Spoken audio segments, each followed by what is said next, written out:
पंजाब में किसान संगठनों के साथ किसानों के मसले पर कई दौर की बातचीत हुई है और अभी भी हम बातचीत के लिए किसान संगठनों से कहा है कि इसका समाधान बातचीत के माध्यम से हम निकालेंगे, क्योंकि किसी भी समस्या का समाधान बातचीत के माध्यम से ही निकलता है, वार्ता के माध्यम से ही निकलता है।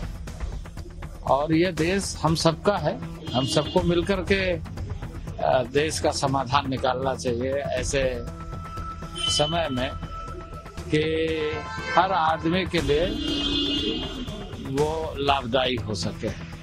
तो मैं आशान्वित हूँ अभी भी कि हम सब मिलकर के इसका सारांश निकालेंगे और इसका समाधान होगा।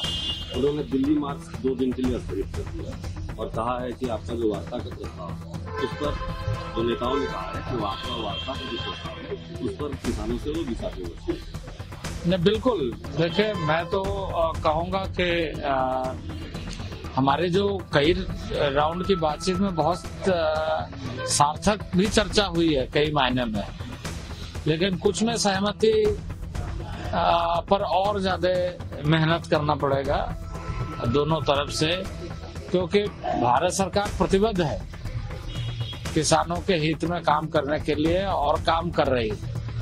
आज 2,80,000 करोड़ किसानों के खाते में सीधे डीबीटी के माध्यम से पहुंचाई जाती है।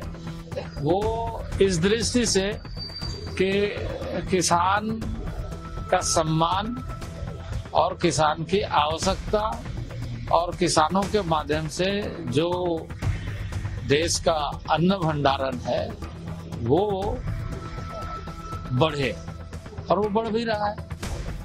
कई वर्षों के आंकड़े को अगर देखेंगे आप नरेंद्र भाई मोदी जी के नेतृत्व में, तो पहले के तुलना में इस शासन में 333 मिलियन टन तक हमारा अनाज बढ़ा है। उसी तरीके से हमारे सब्जियों की खेती में, हॉर्टिकल्चर सेक्टर में बहुत अच्छा, यानी सभी सेक्टर में। अभी मैं बात कर रहा था खादी में, खादी भी तो किसानों से जुड़े हुए ही उत्पाद है, सारा वैल्यू एडिशन होता है, क्योंकि कॉटन इंडस्ट्री, कॉटन मतलब उसमें ग्रामीण क्षेत्र के लोग ज्यादा जुड़े हुए होते हैं। उसका टर्नओवर 1,35,000 करोड़ हो गया। उसी तरीके से कई जो कृषि सेक्टर से जुड़े हुए एलाइड सेक्टर है उसमें अच्छी प्रगति हो रही और उसमें लोग जुड़े हुए हैं। तो सबों के इस एफर्ट्स को, सबों के इस प्रयास को जो नरेंद्र भाई मोदी के नेतृत्व में एक नया आधार मिला है, उसको हमें आगे बढ़ाना है और ऐसे कोई भी विषय है उस पर हमें चर्चा करना है और चर्चा के माध्यम से समाधान निकालना। राकेश टिकैत ने भी कहा है कि वार्ता की जानी चाहिए।